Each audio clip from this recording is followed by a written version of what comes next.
आदरणीय सभापति जी, मैं उन सभी सदस्यों का भी आभार व्यक्त करता हूं जिन्होंने इस चर्चा में भाग लिया,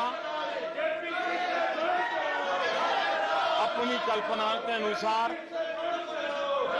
चर्चा को विस्तार देने का प्रयास भी किया और इसलिए मैं सदन में हिस्सा लेने और चर्चा में हिस्सा लेने वाले सभी आदरणीय सदस्यों का धन्यवाद करता हूं। आदरणीय सभापति जी, ये सदन राज्यों का सदन है।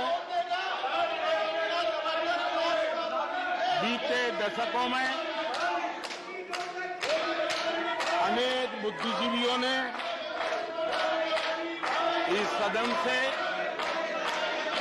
देश को दिशा दी है, देश का मार्गदर्शन किया। इस सदन में अनेक साथी ऐसे हैं जो अपने व्यक्तिगत जीवन में भी बहुत कुछ सिद्धियां प्राप्त की हुई हैं, अपने व्यक्तिगत जीवन में बहुत बड़े काम भी किए हुए हैं और इसलिए इस सदन में जो भी बात होती है उस बात को देश बहुत गंभीरता से सुनता है और देश उसे बहुत गंभीरता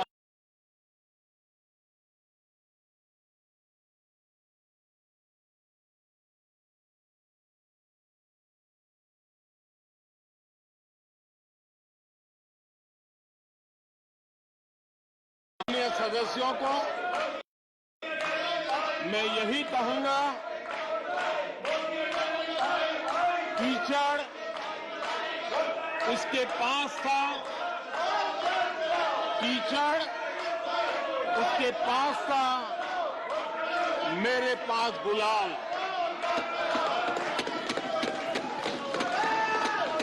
कीचड़ उसके पास था, मेरे पास गुलाल। जो भी जिसके पास था उसने दिया उछाल।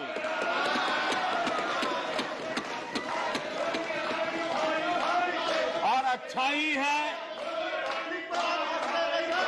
जितना कीचड़ उछालोगे कमल उतना ही ज्यादा खिलेगा।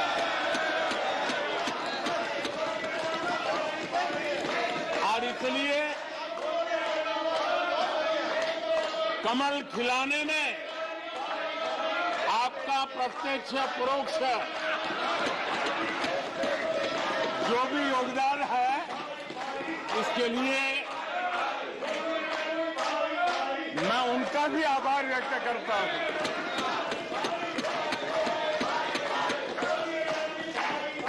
आदरणीय सभापति जी, कल विपक्ष के हमारे वरिष्ठ साथी आदरणीय खड़गे जी ने कहा कि हमने 60 साल में मजबूत बुनियाद बना रहे, ऐसा कल आपने कहा। और उनकी शिकायत थी कि बुनियाद तो हमने बनाई और क्रेडिट मोदी ले रहा है। लेकिन आदरणीय सभापति जी, 2014 में आकर के जब मैंने बारीकी से चीजों को बड़ी गहराई से देखने का प्रयास किया, फर्स्ट हैंड इंफॉर्मेशन लेने का प्रयास किया, तो मुझे नजर आया कि 60 साल कांग्रेस के परिवार ने, हो सकता है उनका इरादा मजबूत नींव बनाने का हो, मैं उस पर कोई टिप्पणी करना नहीं चाहता, लेकिन 2014 के बाद आकर के मैंने देखा कि उन्होंने गड्ढे ही गड्ढे कर दिए थे। उनका इरादा नींव का होगा, लेकिन उन्होंने गड्ढे ही गड्ढे कर दिए। और आदरणीय सभापति जी, जब वो गड्ढे खोद रहे थे, 6-6 दशक बर्बाद कर दिए थे, उस समय दुनिया के छोटे छोटे देश भी सफलता के शिखरों को छू रहे थे, आगे बढ़ रहे थे।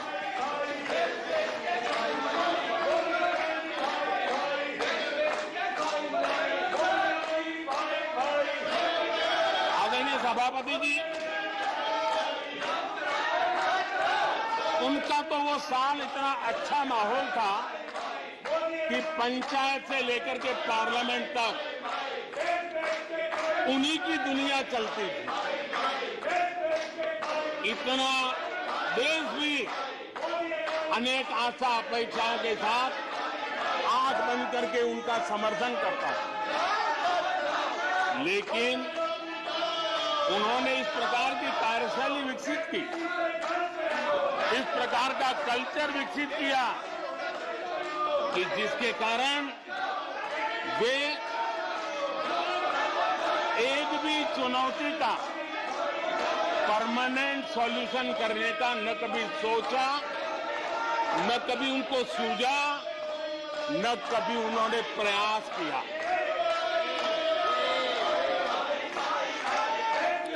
वे बहुत हो हल्ला हो जाता था तो चीजों को छू लेते थे,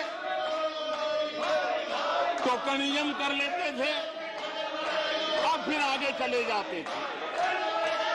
समस्याओं का समाधान करना ये उनका दायित्व था। देश की जनता समस्याओं से जूझ रही थी, देश की जनता देख रही थी कि समस्या का समाधान कितना बड़ा लाभ कर सकता है। लेकिन उनकी प्रायोरिटीज अलग थी, उनके इरादे अलग थे और उसके कारण किसी भी बात का परमानेंट सॉल्यूशन का प्रयास नहीं किया। आदरणीय सभापति जी, हमारी सरकार की पहचान जो बनी है वो हमारे पुरुषार्थ के कारण बनी है।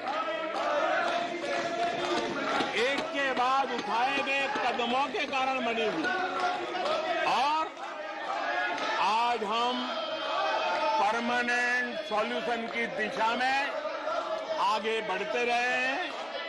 हम एक एक विषय को छू करके भागने वाले लोग नहीं, लेकिन देश की मूलभूत आवश्यकताओं को परमानेंट सॉल्यूशन पर बल देते हुए हम आगे बढ़ रहे हैं।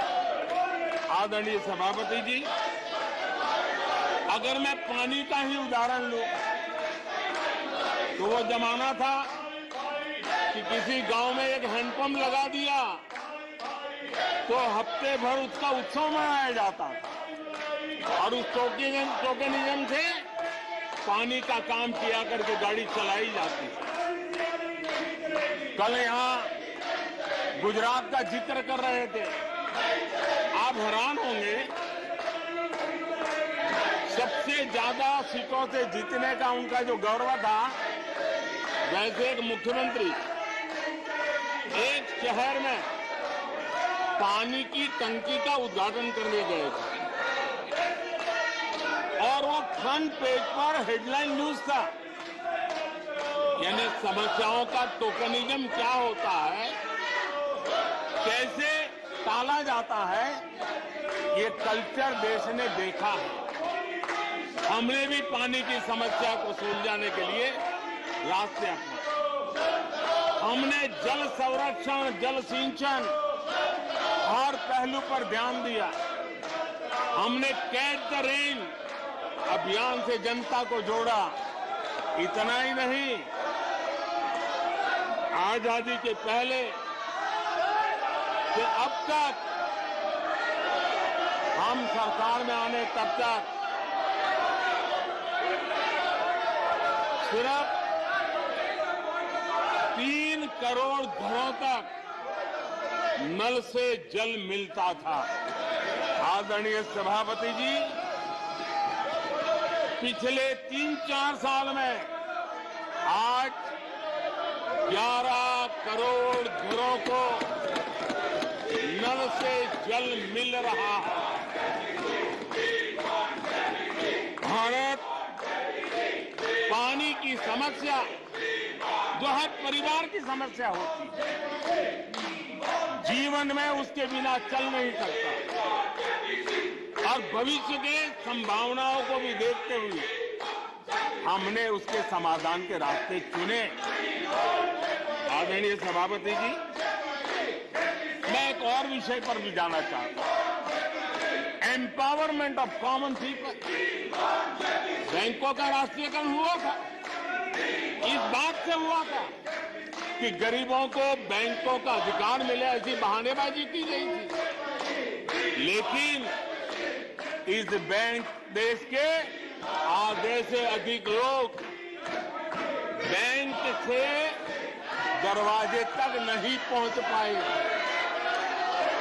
हमने परमानेंट सॉल्यूशन निकाला और जनधन अकाउंट का अभियान चलाया, बैंकों को मोटिवेट किया, ऑन बोर्ड लिया। पिछले 9 साल में ही 48 करोड़ जनधन बैंक खाते खोले गए।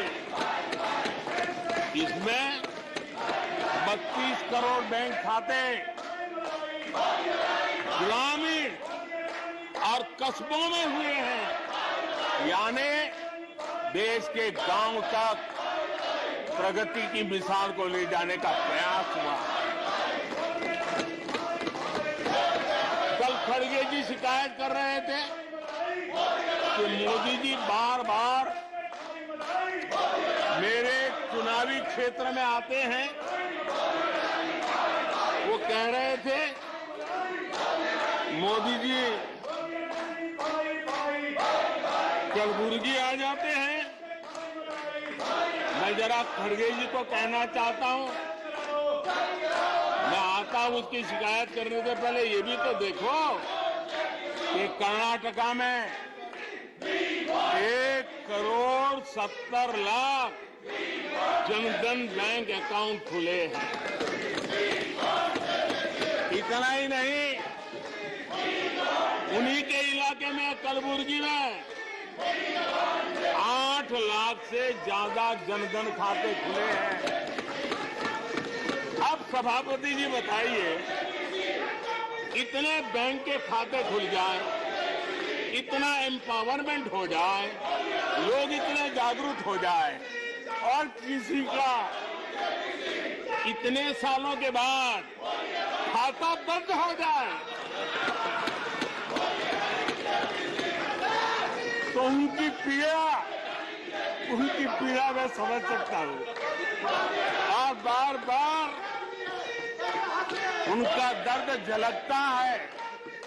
और मैं तो हैरान हूं, कभी कभी यहां तक कह देते हैं एक दलित को हरा दिया। अरे भाई, उसी इलाके की जनता जनार्दन है, उसने दूसरे दलित को जीता दिया।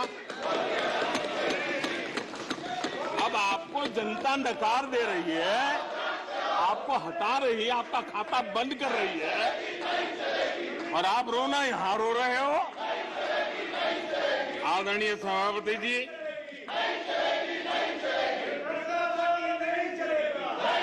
जनधन, आधार, मोबाइल, ये जो त्रिशक्ति है और उसने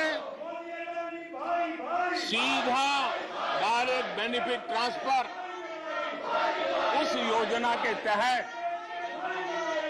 पिछले कुछ वर्षों में 27 लाख करोड़ रुपया इस देश के नागरिकों के बैंक खातों में ट्रांसफर किया, हितधारकों के खातों में ट्रांसफर किया है। और मुझे खुशी है कि डायरेक्ट बेनिफिट ट्रांसफर, ये टेक्नोलॉजी का उपयोग करने के कारण इस देश के 2 लाख करोड़ रुपए से ज्यादा पैसे जो किसी इकोसिस्टम के गलत हाथों में जाता था वो बच गया है, देश की बहुत बड़ी सेवा की है। और मैं जानता हूं जिस इकोसिस्टम के सागरिकों को, चेले चपाटों को जो 2 लाख करोड़ की ऐसी फायदे मिलते रहते थे, उनका चिल्लाना भी बहुत स्वाभाविक है।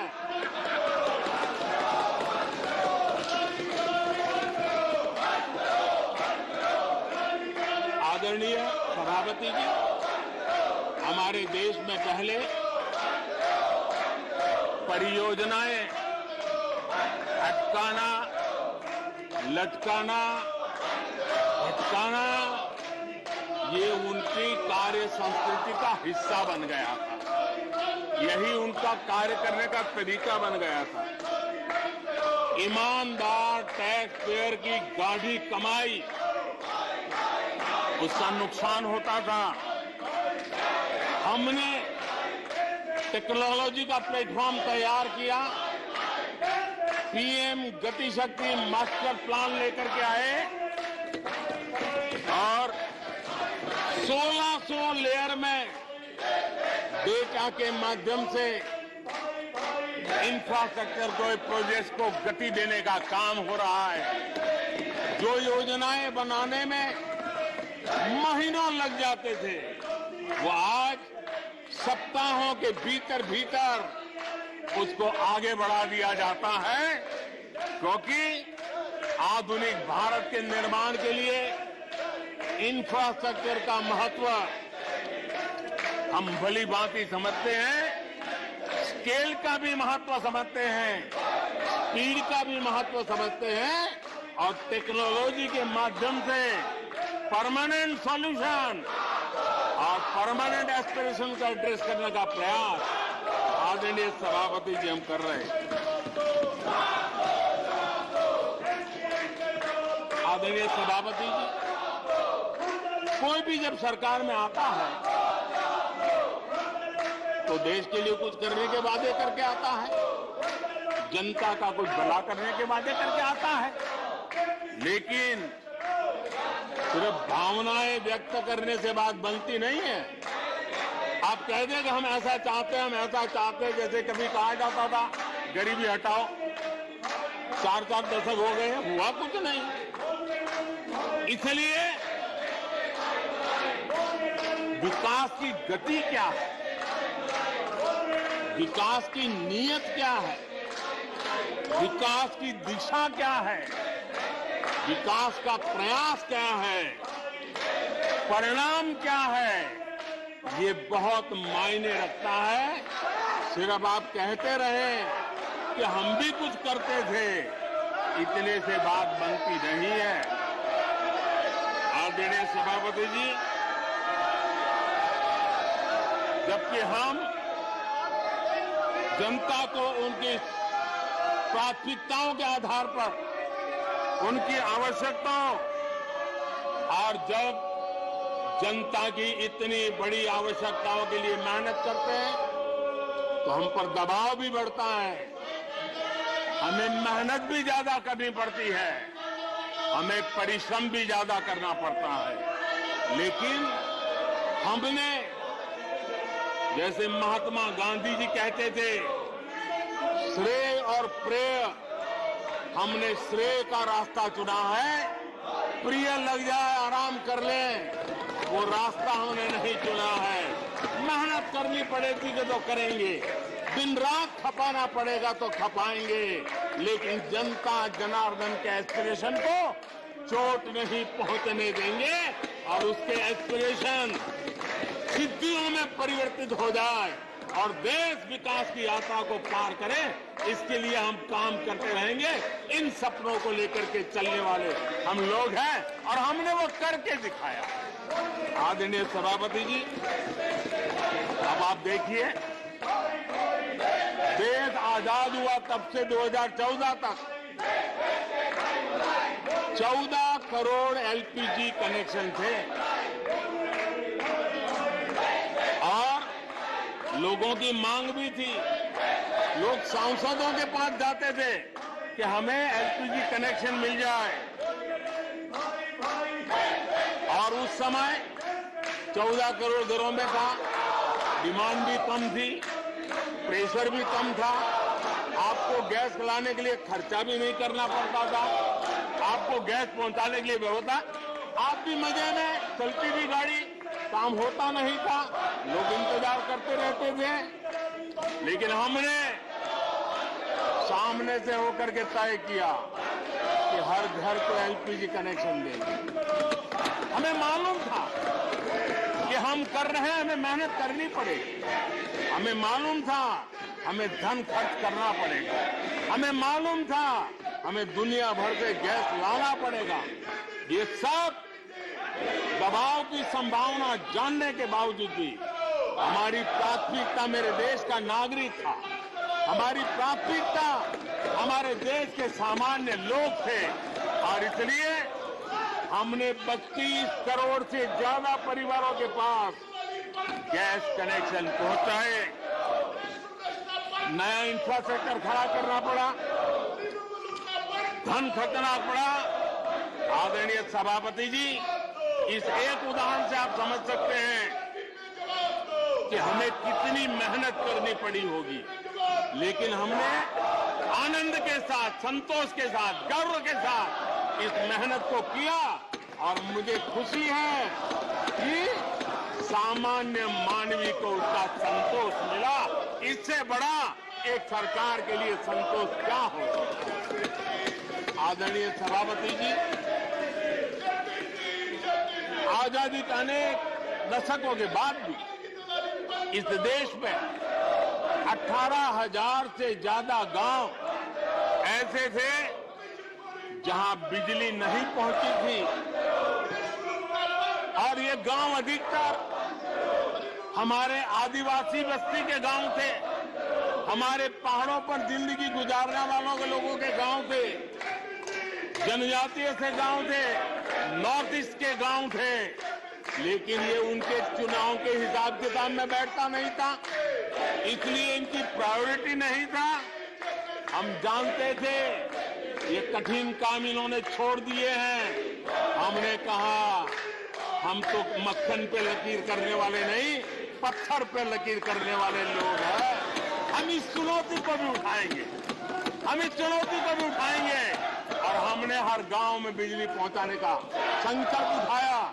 समय सीमा में 18,000 गांवों में बिजली पहुंचाई, और उस चुनौतीपूर्ण काम करने के पीछे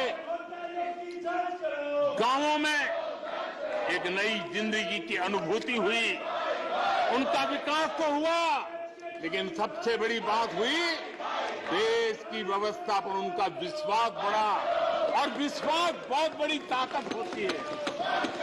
जब देश के नागरिकों का विश्वास बनता है, तब वो लाखों करोड़ों गुना एक सामर्थ्य में परिवर्तित हो जाता है। वो विश्वास हमने जीता है, और हमने मेहनत की, हमें मेहनत पड़ी, लेकिन मुझे खुशी है कि उन दूर दराज के गांवों को आजादी के इतने सालों के बाद नई आशा की किरण दिखाई दी, संतोष का भाव प्रकट हुआ, और वो आशीर्वाद आज हमें मिल रहे हैं।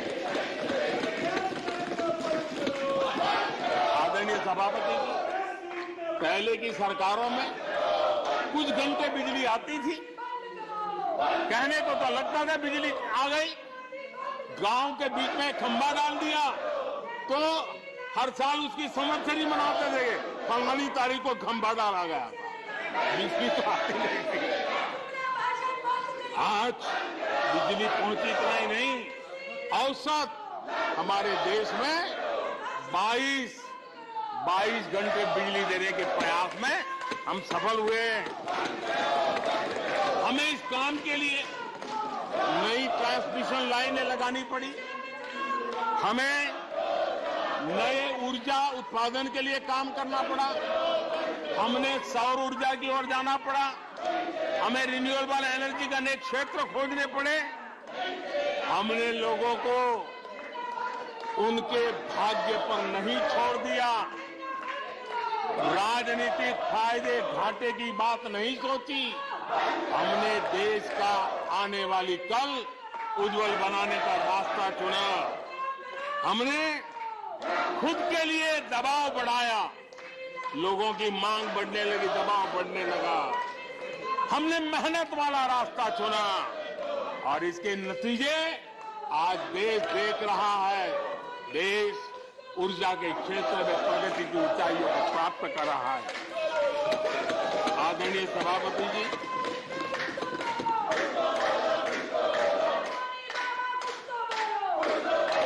हमने आजादी के अमृत काल में एक बहुत बड़ा हिम्मत भरा कदम उठाया।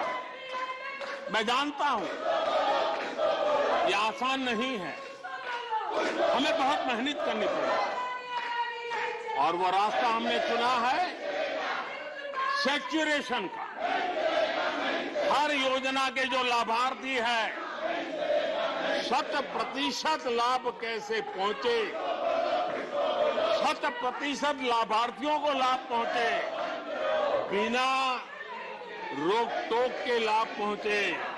और मैं कहता हूं अगर सच्चा पंथ निरपेक्षता है तो यही है, सच्चा सेक्युलरिज्म है तो यही है। और सरकार उस राह पर बड़ी ईमानदारी के साथ चल पड़ी है। अमृत काल में हमने सेचुरेशन का संकल्प लिया है। 100% लाभार्थियों तक पहुंचने का भाजपा एनडीए सरकार का ये संकल्प है। आदरणीय सभापति जी, ये 100% वाली बात, ये सेचुरेशन वाली बात देश की अनेक समस्याओं का समाधान तो है ही। उस नागरिक की समस्याओं का समाधान इतना ही नहीं है, देश की समस्याओं का समाधान है। एक ऐसी नई कार्य संस्कृति को लेकर के हम आ रहे हैं जो देश में मेरा तेरा अपना पराया उन सारे भेदों को मिटाने वाला रास्ता है। सेचुरेशन वाला हम लेकर के आए। सेचुरेशन तक पहुंचने का मतलब होता है भेदभाव की सारी गुंजाइशें खत्म करना। जब डिस्क्रिमिनेशन रहता है तब करप्शन को भी संभावना मिलती है। कोई कहेगा मुझे जल्दी दो, तो कहता है इतना दोगे तो दूंगा, लेकिन 100% जाना है तो उसको विश्वास होता है भले इस महीने मुझे नहीं पहुंचा, 3 महीने के बाद पहुंचेगा, लेकिन पहुंचेगा, विश्वास बढ़ता है। ये तुष्टीकरण की आशंकाओं को समाप्त कर देता है। फलानी जाति को मिलेगा, फलाने परिवार को मिलेगा, फलाने गांव को मिलेगा, फलानी बिरादरी को मिलेगा, फलाने पंथ संप्रदाय वालों को मिलेगा, ये सारी तुष्टीकरण की आशंकाओं को खत्म कर देता है।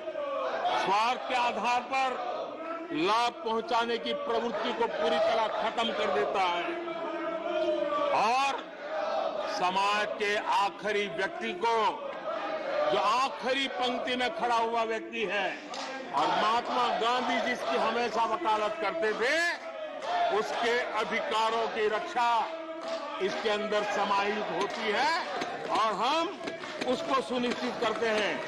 और सबका साथ सबका विकास, ये मतलब यही है कि 100% उनके हकों को पहुंचाना। जब सरकार की मशीनरी का लक्ष्य हर पात्र व्यक्ति तक पहुंचने का हो तो भेदभाव पक्षपात टिक ही नहीं सकता। इसलिए हमारा ये 100% सेवा अभियान, सोशल जस्टिस, सामाजिक न्याय, इसका बहुत बड़ा सशक्त माध्यम है। यही सामाजिक न्याय की असली गारंटी है। यही सच्ची पंथ निरपेक्षता है, यही सच्चा सेक्युलरिज्म है। हम देश को विकास का ये मॉडल दे रहे हैं जिसमें हितधारक सबको उनके हक मिले। देश हमारे साथ है। कांग्रेस को बार बार देश नकार रहा है, लेकिन कांग्रेस और उसके साथी अपनी साजिशों से बाज नहीं आते हैं और जनता ये देख भी रही है और उनको हर मौके पर सजा भी देती रही। आदरणीय सभापति जी, हमारे देश की आजादी में 1857 से लेकर के स्वतंत्र संग्राम का कोई भी दशक उठा लीजिए, हिंदुस्तान का कोई भी भूभाग उठा लीजिए, मेरे देश की आजादी की लड़ाई में मेरे देश के आदिवासियों का योगदान स्वर्णिम पृष्ठ से भरा पड़ा हुआ है।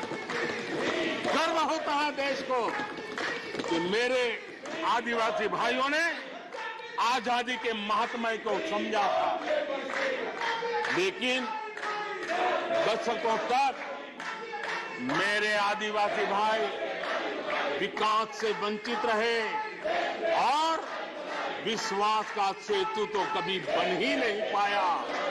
आशंकाओं से भरी हुई व्यवस्था बनी और उन नौजवानों के मन में बार बार सरकारों के लिए सवाल उठते चले गए, लेकिन उन्होंने सही नियत से काम किया होता, नेक नियत से काम किया होता, आदिवासियों के कल्याण के प्रति समर्पण भाव से काम किया होता, तो आज 21वीं सदी के तीसरे दशक में मुझे इतनी मेहनत नहीं करनी पड़ती, लेकिन उन्होंने नहीं किया। अटल बिहारी वाजपेयी की सरकार थी, पहली बार इस देश में आदिवासियों के विकास के लिए अलग मंत्रालय बना, पहली बार आदिवासियों के कल्याण के लिए, भलाई के लिए, विकास के लिए अलग बजट की व्यवस्था हुई। आदरणीय सभापति जी, हमने 110 जिलों को आकांक्षी जिलों के रूप में आइडेंटिफाई किया, जो विकास में पीछे रह गए, सामाजिक न्याय जैसे महत्व का है, एवं भौगोलिक रूप से भी जो पीछे रह गए हैं उनको न्याय दिलाना उतना ही आवश्यक होता है। और इसलिए हमने 110 आकांक्षी जिले और 110 में आधे से अधिक वो इलाके हैं जहां बहुल जनसंख्या जनजातीय है, मेरे आदिवासी भाई बहन रहते हैं। 3 करोड़ से ज्यादा आदिवासी भाइयों को इसका सीधा लाभ मिला है, उनके जीवन में बदलाव आया है। इन क्षेत्रों में शिक्षा, स्वास्थ्य, इंफ्रास्ट्रक्चर, इसमें अभूतपूर्व सुधार हुआ है, क्योंकि हमने 110 जिलों पर विशेष फोकस किया है, उनका रेगुलर मॉनिटरिंग कर रहे हैं। यहां पर हमारे कुछ माननीय सदस्यों ने ट्राइबल सब प्लान की बात का जिक्र किया था। मैं ऐसे साथियों का अनुरोध करता हूं कि जरा समय निकाल करके किसी पढ़े लिखे व्यक्ति की मदद लेकर के बैठिए, जो बजट को अध्ययन कर सकता है, थोड़ा समझा सकता है, और आप देखेंगे तो पता चलेगा कि बजट में शेड्यूल्ड ट्राइब कंपोनेंट फंड्स, इसके तहत 2014 के पहले की तुलना में 5 गुना अधिक वृद्धि हुई है।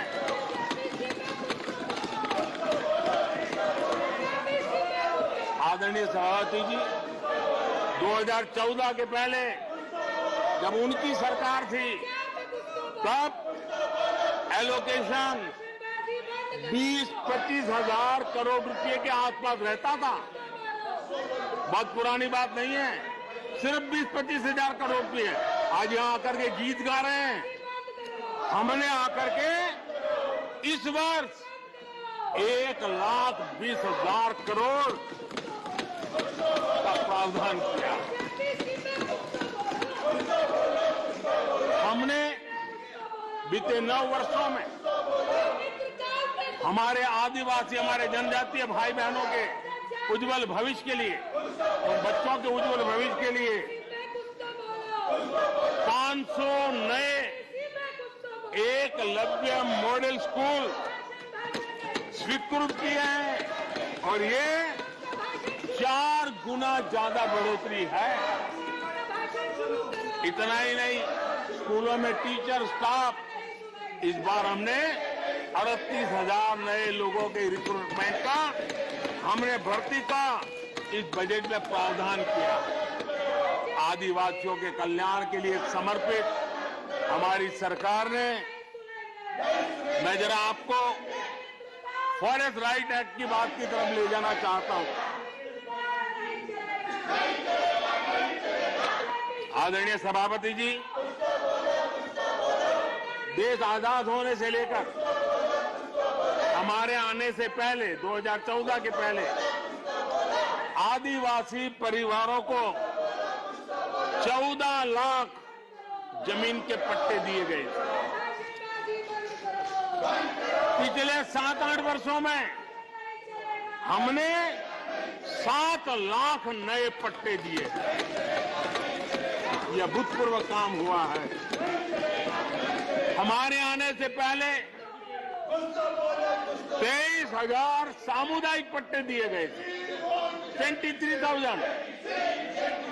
हमारे आने के बाद 80,000 से अधिक सामुदायिक पट्टे दिए गए हैं। लिप सिंपैथी बता करके आदिवासियों की भावनाओं के साथ खेलने के बजाय अगर कुछ किया होता तो आज मुझे इतनी मेहनत न करनी पड़ती और ये काम पहले आराम से हो जाता, लेकिन ये उनकी प्रायोरिटी में नहीं था। आदरणीय सभापति जी, इनकी अर्थनीति, उनकी समाज नीति, उनकी राजनीति वोट बैंक के आधार पर ही चलती रही और उसके कारण समाज की जो बेसिक ताकत होती है, स्वरोजगार के कारण देश की आर्थिक गतिविधि बढ़ाने वाला जो सामर्थ्य होता है, इन्होंने हमेशा नजरअंदाज कर दिया। उनको वो इतने छोटे लगते थे, इतने बिखरे हुए लगते थे, तो उसका उनको कोई मूल्य ही नहीं था। जो छोटे छोटे काम में जुड़े हुए, जो स्वरोजगार के ऊपर समाज पर बोझ बने बिना समाज में कुछ न कुछ वैल्यू एडिशन करते हैं, उनके प्रति दुर्लक्ष्य किया गया। छोटे काम में जुटे इन करोड़ों लोगों को भुला दिया गया। मुझे गर्व है कि मेरी सरकार ने रेहड़ी वाले, ठेले वाले, फुटपाथ पर व्यापार करने वाले लोगों की सुन ले, ब्याज के चक्कर में जिनके जीवन तबाह हो जाते थे, दिन भर का पसीना ब्याजखोरों के घर जाकर के चुकाना पड़ता था, उन गरीबों की चिंता हमने की, उन रेहड़ी ठेले पटरी वालों की चिंता हमने की।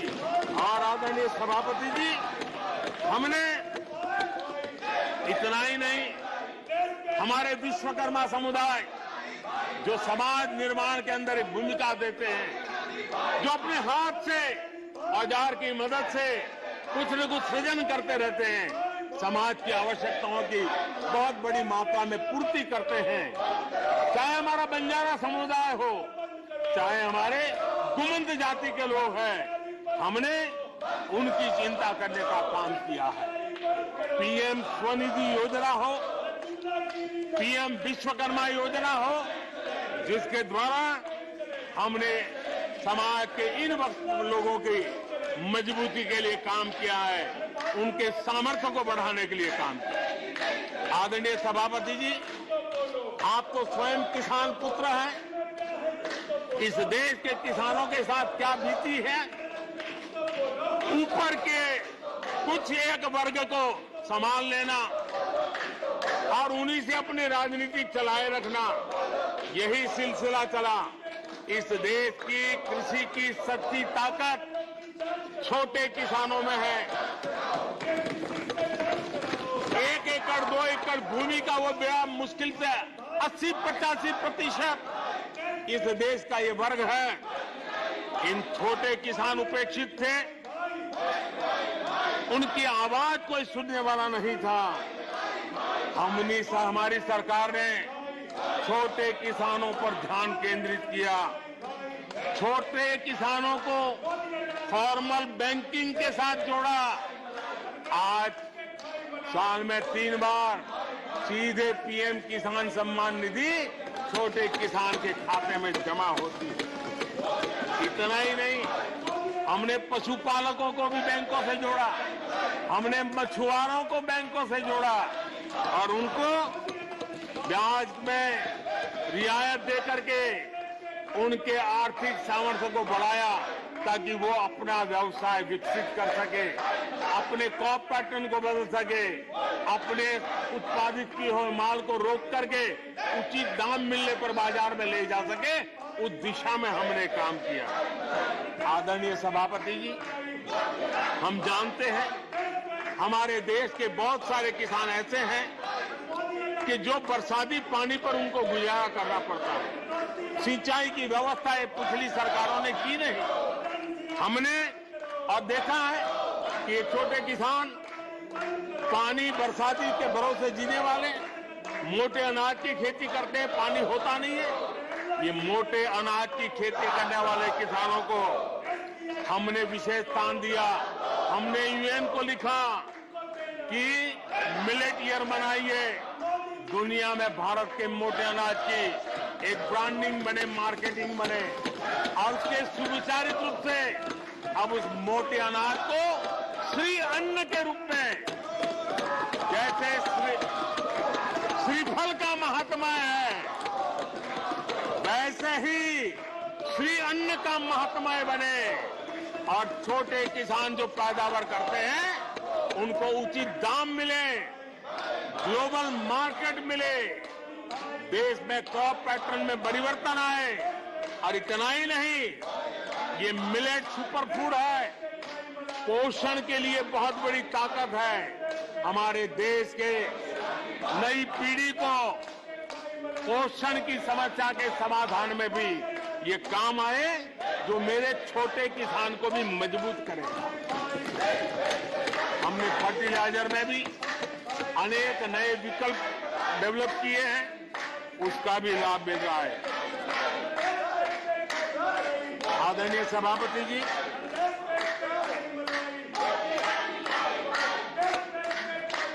हमें बड़े कन्विक्शन के साथ मैं मानता हूं कि जब निर्णय प्रक्रिया में माताओं बहनों की भागीदारी बढ़ती है तो परिणाम अच्छे मिलते हैं, जल्दी मिलते हैं और निर्धारित लक्ष्य को प्राप्त करने वाले होते हैं। और इसलिए माता बहनों की भागीदारी बढ़े, वे निर्णय प्रक्रिया में हमारे साथ जुड़े, उस दिशा में महिला सशक्तिकरण को लेकर के, महिलाओं के नेतृत्व के विकास के लिए हमारी सरकार ने प्राथमिकता दी है। सदन में हमारे एक माननीय सदस्य ने कहा कि महिलाओं को टॉयलेट देने से क्या महिलाओं का विकास हो जाएगा? हो सकता है उनका ध्यान सिर्फ टॉयलेट पे गया हो, वो उनकी कठिनाई होगी, लेकिन मैं जरा बताना चाहता हूं, मुझे इस बात का गर्व है और मैं गर्व अनुभव करता हूं क्योंकि मैं राज्य में रह करके आया हूं, मैंने गांव में जिंदगी गुजार के आया हूं। मुझे गर्व है कि 11 करोड़ शौचालय बना करके मैंने मेरी माताओं बहनों को इज्जत कर दिया है। मुझे इस बात का गर्व है। हमारी माताओं बहनों, हमारी बेटियों के जीवन चक्र की तरफ जरा नजर करें। हमारी सरकार माताओं बहनों के सशक्तिकरण के लिए कितनी संवेदनशील है, उसकी तरफ मैं जरा ध्यान आकर्षित करना चाहता हूं। और जिनको सिर्फ टॉयलेट पे ही सोच अटक गई थी, वो जरा कान खुल करके सुने ताकि आगे चलकर ये बताने में उनको सुविधा होगी। गर्भावस्था के दौरान शिशु को पौष्टिक खाना मिले, इसके लिए हमने मातृ वंदना योजना चलाई और इसके लिए प्रेगनेंसी के समय महिला के बैंक खाते में सीधा पैसा जाए ताकि उसको पोषण से उसके गर्भ में जो बच्चा है उसके स्वास्थ्य को भी लाभ हो। हमारे यहाँ माता मृत्यु दर, शिशु मृत्यु दर, इस गंभीर समस्या से मुक्ति का एक उपाय इंस्टीट्यूशनल डिलीवरी, हमारे गरीब से गरीब मां की इंस्टीट्यूशनल डिलीवरी हो, शिशु का जन्म अस्पताल में हो, इसके लिए हमने धन भी खर्च करना तय किया और व्यापक अभियान भी चलाया और उसके सुफल दिखाई भी दे रहे हैं। हम जानते हैं किसी न किसी मानसिक विकृति के कारण बेटियों को मां के कोख में ही मारने की प्रवृत्ति बढ़ गई थी। ये समाज के लिए कलंक था। हमने बेटी बचाओ अभियान चलाया और आज मुझे खुशी है कि बेटे जन्म लेते हैं उसकी तुलना में बेटियों की संख्या बढ़ रही है। ये हमारे लिए संतोष का विषय है। हमने बेटियों की रक्षा का काम किया है। बेटी जब बड़ी होकर स्कूल जाए और शौचालय के अभाव में 5वीं 6ठी कक्षा में आते आते स्कूल छोड़ दे, हमने उस चिंता को भी किया और स्कूलों में बच्चियों के लिए अलग टॉयलेट बनाए ताकि मेरी बच्चियों को स्कूल छोड़ना न पड़े। ये हमने चिंता की। बेटी की शिक्षा जारी रहे और इसलिए हमने सुकन्या समृद्धि योजना, जिसमें अधिक ब्याज दे करके बेटियों को सुरक्षित शिक्षा की व्यवस्था का प्रबंध किया ताकि परिवार भी उनको प्रोत्साहन दे। बेटी बड़ी होकर अपना काम करने के लिए बिना गारंटी मुद्रा योजना से लोन ले सके, अपने पैरों पे खड़ी हो सके। और मुझे खुशी है कि मुद्रा योजना के लाभार्थियों में 70% हमारी माताएं बेटियां हैं। हमने ये काम किया है। मां बनने के बाद भी नौकरी जारी रख सके, इसके लिए मातृत्व अवकाश में हमने वृद्धि की है। वो डेवलप कंट्रियों से भी कभी कभी ज्यादा है। ये काम हमने किया है। बेटियों के लिए हमने सैनिक स्कूल खोल दिए हैं। आदरणीय सभापति जी, आप तो स्वयं सैनिक स्कूल के विद्यार्थी रहे हैं। बेटियों को वहां एंट्री नहीं थी, वो काम भी हमने कर दिया। आज सैनिक स्कूलों में मेरी बेटियां पढ़ रही हैं। इतना ही नहीं, हमारी बेटियां अबला नहीं सबला है। वो सेना में जाना चाहती है, अफसर बनना चाहती है। हमने हमारी बेटियों को सेना के दरवाजे भी खोल दिए हैं और आज गर्व होता है सियाचिन में मेरे देश की कोई बेटी मां भारती की रक्षा करने के लिए तैनात होती है। बेटी को गांव में कमाई के अवसर मिले और इसके लिए हमने विमेन सेल्फ हेल्प ग्रुप, उसको एक नई ताकत दी, वैल्यू एडिशन किया और बैंकों से मिलने वाली उनकी रकम में बहुत बड़ा इजाफा किया। और इसलिए वो भी हमने उनकी प्रगति के लिए हमारी माताओं, बेटियों को, बहनों को लकड़ी के धुएं से जिंदगी में मुसीबतें झेलनी न पड़े, इसलिए हमने उज्ज्वला योजना से गैस का कनेक्शन दिया। हमारी माताओं, बहनों को, बेटियों को पीने का पानी के लिए जूझना न पड़े, 2-2, 4-4 किलोमीटर तक जाना न पड़े। हमने नल से घर तक पानी पहुंचाने का अभियान चलाया ताकि मेरी माताओं, बेटों को, बेटियों को, बहनों को, बेटियों को अंधेरे में गुजारा न करना पड़े। इसलिए हमने सौभाग्य योजना से ऐसे गरीब परिवारों तक बिजली पहुंचाई। बेटी, मां, बहन कितनी ही गंभीर बीमारी हो लेकिन कभी बताती नहीं है। उसको चिंता रहती है कि कहीं बच्चों पे कर्ज हो जाएगा, परिवार पर बोझ हो जाएगा। वो पीड़ा सहती है लेकिन अपने बच्चों को अपनी बीमारी के विषय में नहीं बताती है। उन माताओं बहनों को आयुष्मान कार्ड देकर के अस्पताल में बड़ी से बड़ी बीमारी से मुक्ति का रास्ता हमने खोल दिया है। आदरणीय सभापति जी,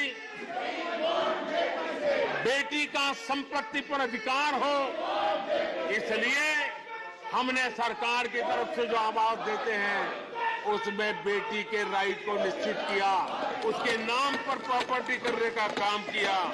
हमने महिला सशक्तिकरण के लिए हमारी माताओं बहनों को जो भी छोटी मोटी बचत कर लें, मुसीबत झेल करके बचत करना माताओं बहनों का स्वभाव होता है और वो घर में अनाज के डिब्बे में पैसे रख करके गुजारा करती है। उस मुसीबत में निकाल के हमने उसको जनधन के खाते दे दिए, बैंक में पैसा जमा करे, इसकी व्यवस्था कर दे। और आदरणीय सभापति जी, इस बजट सत्र के लिए तो गर्व की बात है कि बजट सत्र का प्रारंभ महिला राष्ट्रपति के द्वारा होता है और बजट सत्र का विधिवत प्रारंभ महिला वित्त मंत्री के अवसर पर होता है। देश में ऐसा संयोग पहले कभी नहीं आया जो आज आया है और हमारा तो प्रयास रहेगा कि ऐसे शुभ अवसर आगे भी देखने को मिले।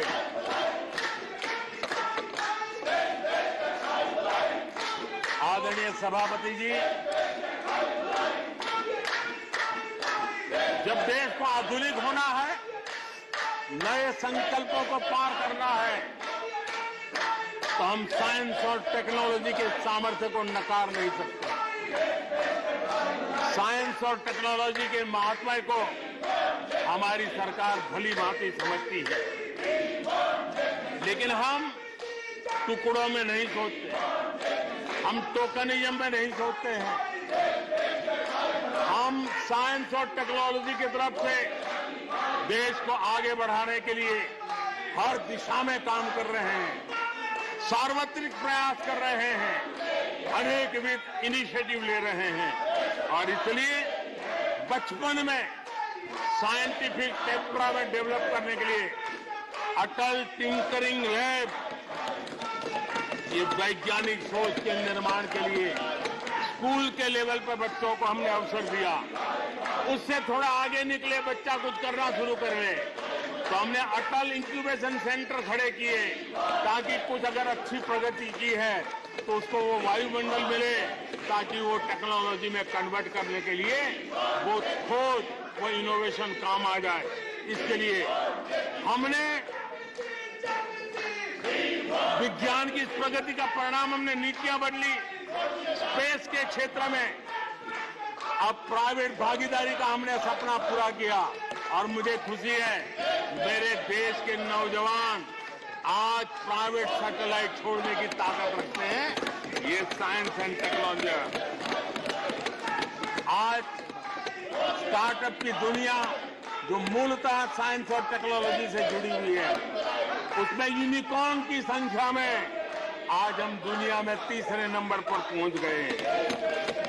आदरणीय सभापति जी, आज ये देश गर्व करेगा कि सर्वाधिक पेटेंट इनोवेशन और दुनिया के बाजार में टिकता है पेटेंट, ये सबसे अधिक पेटेंट रजिस्टर करने में आज मेरे देश के नौजवान आगे आ रहे हैं। आदरणीय सभापति जी, आधार की ताकत क्या होती है वो हमारी सरकार ने आगे दिखा दिया और आधार से जुड़े हुए जो विद्वान लोग हैं उन्होंने भी कहा है कि आधार के महत्व को, टेक्नोलॉजी के महत्व को 2014 के बाद समझा गया और उसके कारण वो मेहनत अब रंग ला रही है।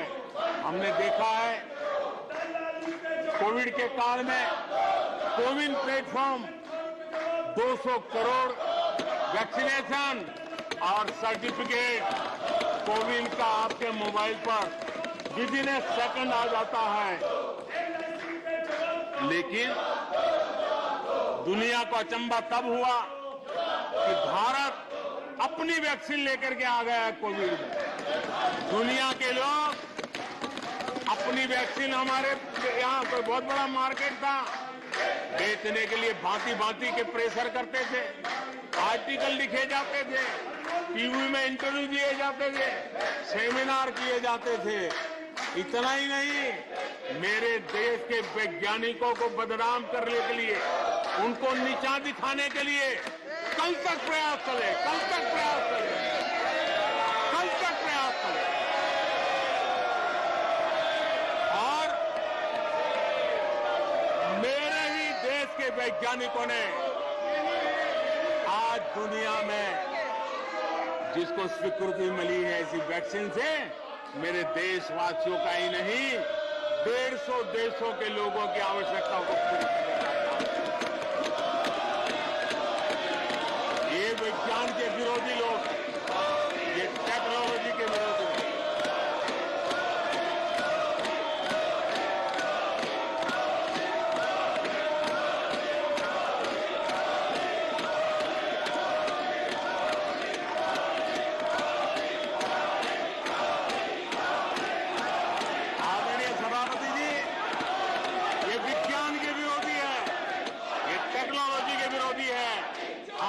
वैज्ञानिकों को बदनाम करने का कोई मौका नहीं छोड़ते। फार्मेसी की दुनिया में हमारा देश एक ताकत बन के उभर रहा है। दुनिया की फार्मेसी का हब बन रहा है। हमारे नौजवान नए नए इनोवेशन कर रहे हैं, उसको बदनाम करने के रास्ते खोज रहे हैं ये लोग। उनको देश की चिंता नहीं है, अपने राजनीतिक उठापटक की चिंता है। ये दुर्भाग्य है देश का। आदरणीय सभापति जी, आज मैं बाली में था। G20 देश के समूह डिजिटल इंडिया इसको समझने के लिए लालायित रहते थे। सक्सेस को पूरी दुनिया ने प्रभावित किया है। डिजिटल लेन देन में आज हिंदुस्तान दुनिया का लीडर बना हुआ है। आदरणीय सभापति जी, हमें खुशी है आज 100 करोड़ से ज्यादा मोबाइल फोन मेरे देशवासियों के हाथ में है। आदरणीय सभापति जी, एक समय था हम मोबाइल इंपोर्ट करते थे। आज गर्व है मेरा देश मोबाइल एक्सपोर्ट कर रहा है। 5G हो, AI हो, IoT हो, उस तकनीक को आज देश बहुत तेज गति से अपना रहा है, उसका विस्तार कर रहा है। ड्रोन, इसका इस्तेमाल सामान्य जीवन में हो, सामान्य नागरिक की भलाई हो। हमने पॉलिसी में वो बदलाव किया और दवाइयां दूर सुदूर इलाकों में ड्रोन से पहुंचाने का काम आज मेरे देश में हो रहा है। साइंस और टेक्नोलॉजी के महत्व को आज खेत में मेरा किसान ड्रोन की ट्रेनिंग लेकर के खेती में ड्रोन का क्या उपयोग हो, आज मेरे गांव में दिखाई दे रहा है। जियो स्पेशल सेक्टर में हमने दरवाजे खोल दिए। ड्रोन के लिए एक पूरा नया विकास का विस्तार करने का अवसर हमने कर दिया। आज देश में यूएन जैसे लोग चर्चा करते हैं कि दुनिया में लोगों के पास अपने पास जमीन के घर के मालिकाना हक नहीं है। यूएन की चिंता है दुनिया। भारत ने ड्रोन की मदद से, स्वामित्व योजना से गांव में, घरों में उसका नक्शा और मालिकी हक देने का काम किया है। उसको कोर्ट कचहरी के चक्करों से और कभी घर बंद हो, कोई आकर के कब्जा कर न ले, सुरक्षा का एहसास दिया है। हमने टेक्नोलॉजी का भरपूर प्रयास कॉमन मैन के लिए करने की दिशा में सफलता पाई है। आज देश टेक्नोलॉजी के क्षेत्र में आधुनिक विकसित भारत के सपने में उसका महात्मा हम समझते हैं। और इसलिए ह्यूमन रिसोर्स डेवलपमेंट, इनोवेशन, इसका महात्मा बहुत है। और इसलिए दुनिया की एकमात्र फॉरेंसिक साइंस यूनिवर्सिटी हमारे देश में है। हमने गति शक्ति यूनिवर्सिटी बना करके इंफ्रास्ट्रक्चर की दुनिया में एक नई पहल की है। हमने एनर्जी यूनिवर्सिटी बना करके आज देश रिन्यूएबल एनर्जी के क्षेत्र में एक नया जंप लगाए। अभी से हमारे नौजवान तैयार हो, उस दिशा में हम कर रहे हैं।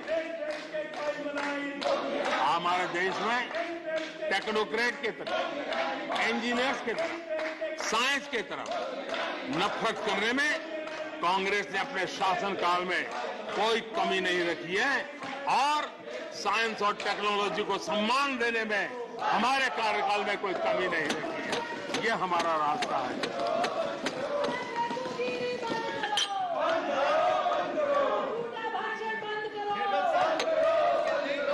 आदरणीय सभापति जी, यहाँ रोजगार की भी चर्चा हुई। मैं हैरान हूं कि जो अपने आप को सबसे लंबे समय तक सार्वजनिक जीवन का दावा करते हैं, इनको ये मालूम नहीं है कि नौकरी और रोजगार में फर्क होता है। जिनको नौकरी और रोजगार का फर्क समझ नहीं है, वो हमें उपदेश दे रहे हैं।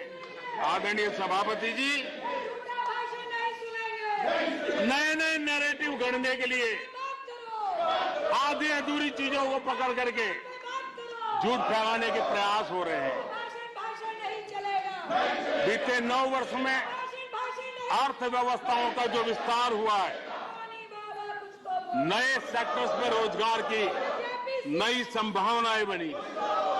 आज ग्रीन इकोनॉमी में देश जिस प्रकार से आगे बढ़ रहा है, उसने ग्रीन जॉब की बहुत बड़ी संभावनाएं धरती पर उतार करके दिखाई है और अधिक संभावनाएं बनी हुई है।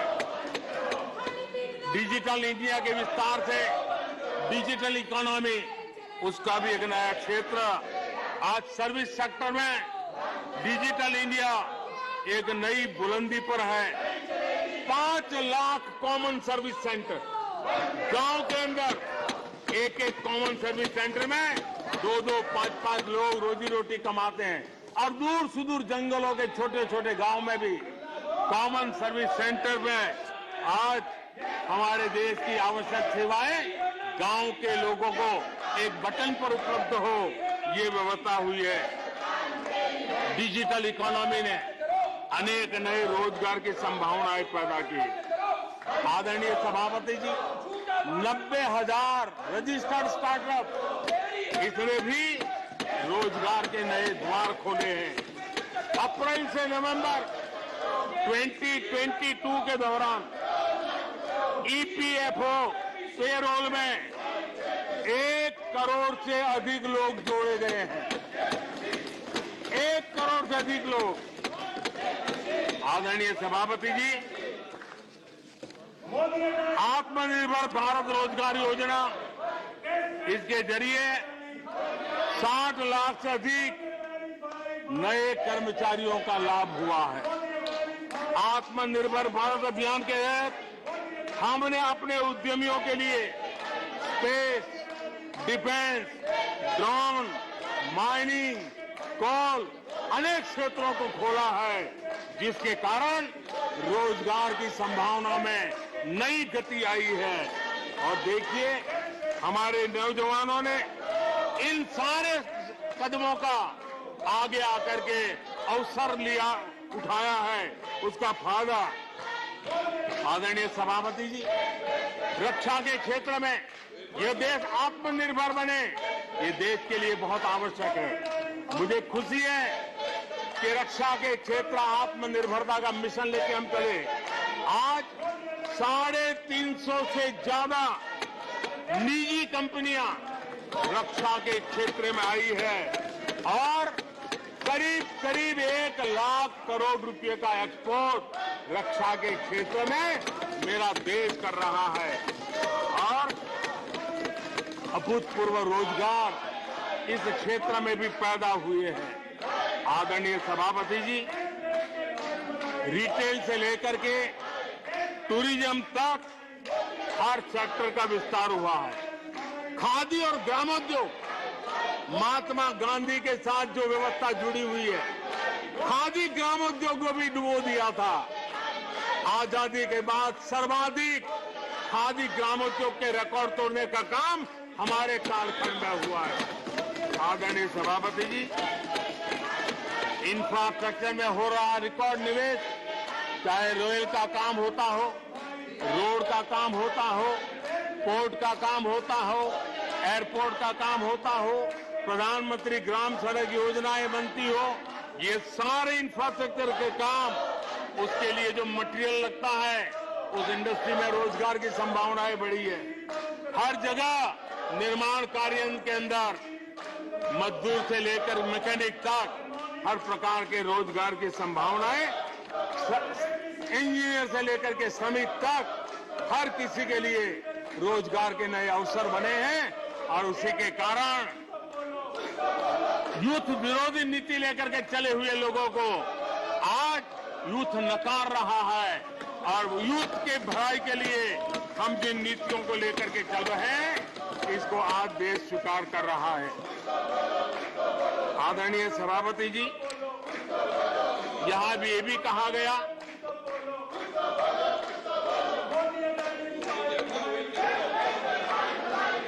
आदरणीय सभापति जी, यहां ये भी कहा गया कि सरकार की योजनाओं को उनके नामों को लेकर के आपत्ति उठाई। कुछ लोगों को ये भी परेशानी है कि नामों में कुछ संस्कृत टच है, बताइए, इसकी भी परेशानी। आदरणीय सभापति जी, मैंने किसी अखबार में पढ़ा था, मैं कोई वेरीफाई तो नहीं किया है, और रिपोर्ट कह रही थी 600 जितनी सरकारी योजनाएं सिर्फ गांधी नेहरू परिवार के नाम पे है।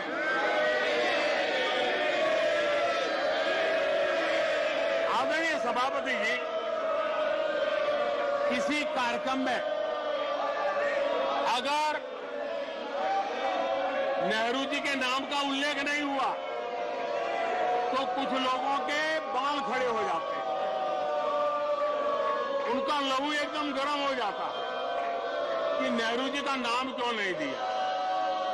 आदरणीय सभापति जी, मैं बहुत आश्चर्य होता है कि चलो भाई, हमसे कभी छूट जाता होगा नेहरू जी का नाम, और छूट जाता होता होगा, हम ठीक भी कर लेंगे क्योंकि वो देश के पहले प्रधानमंत्री थे। लेकिन मुझे ये समझ नहीं आता है कि उनकी पीढ़ी का कोई व्यक्ति नेहरू सरनेम रखने से डरता क्यों है? क्या शर्मिंदगी है नेहरू सरनेम रखने से? क्या शर्मिंदगी है? इतना बड़ा महान व्यक्तित्व अगर आपको मंजूर नहीं है, परिवार को मंजूर नहीं है, और हमारा हिसाब मांगते रहते हो। आदरणीय सभापति जी,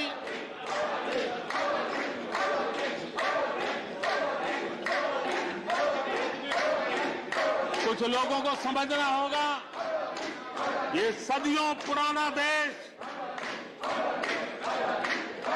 सामान्य मानवी के पसीने और पुरुषार्थ से बना हुआ देश, जन जन की पीढ़ियों की परंपरा से बना हुआ देश है।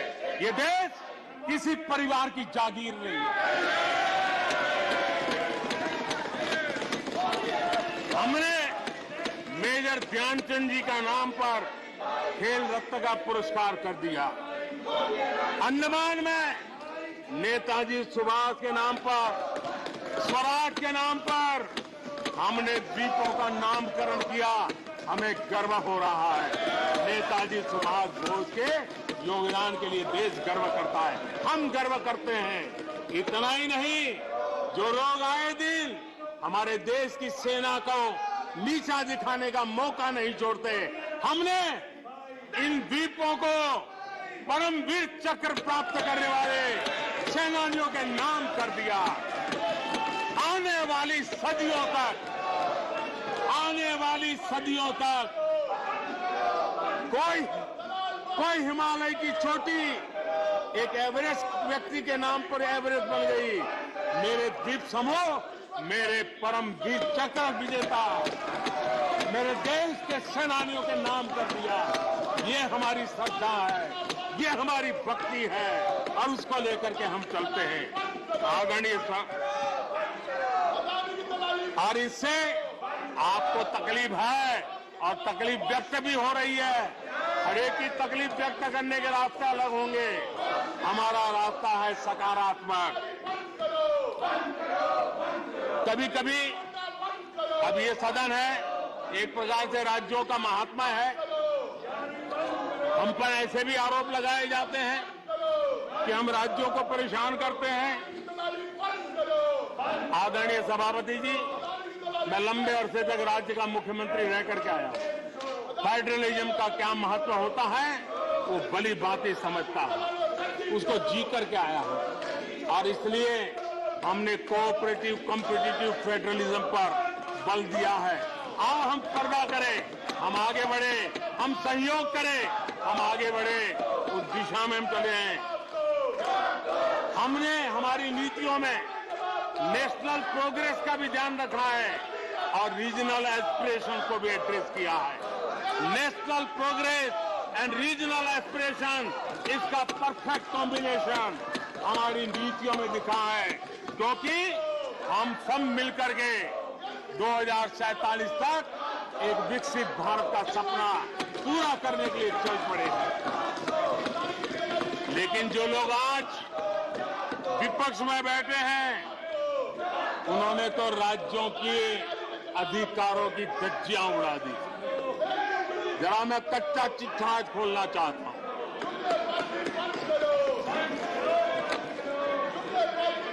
जरा इतिहास उठा करके देख लीजिए, वो कौन पार्टी थी, वो लोग कौन सत्ता में बैठे थे जिन्होंने आर्टिकल 356 का सबसे ज्यादा दुरुपयोग किया।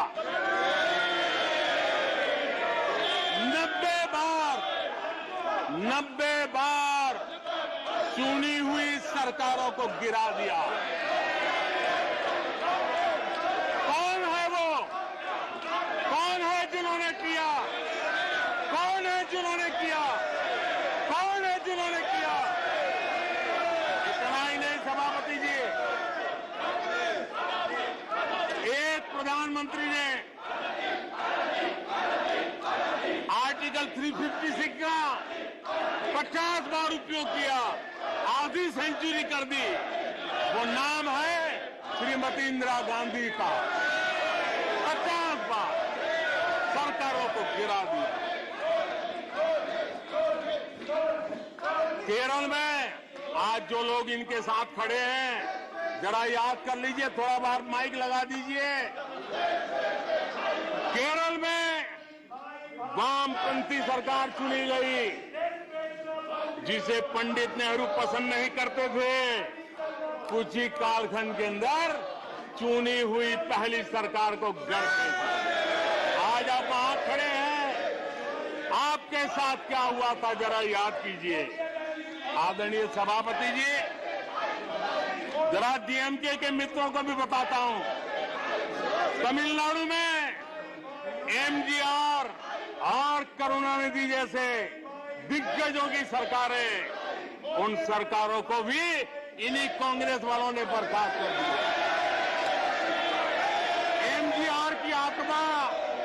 एमजीआर की आत्मा देखती होगी आप कहां खड़े हो।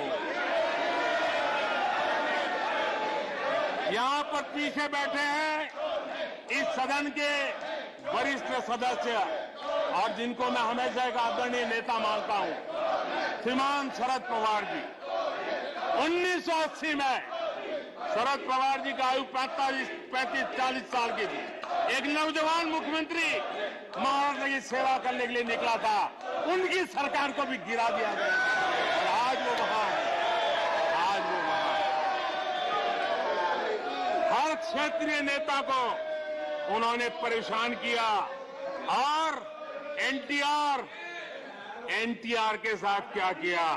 यहां कुछ लोग आज कपड़े बदले होंगे, नाम बदला होगा, ज्योतिषियों की सूचना के अनुसार नाम बदला होगा, लेकिन कभी वो भी उनके साथ थे। उस एनटीआर की सरकार को, और वो तबीयत के लिए अमेरिका गए थे, अपने हेल्थ के लिए गए थे।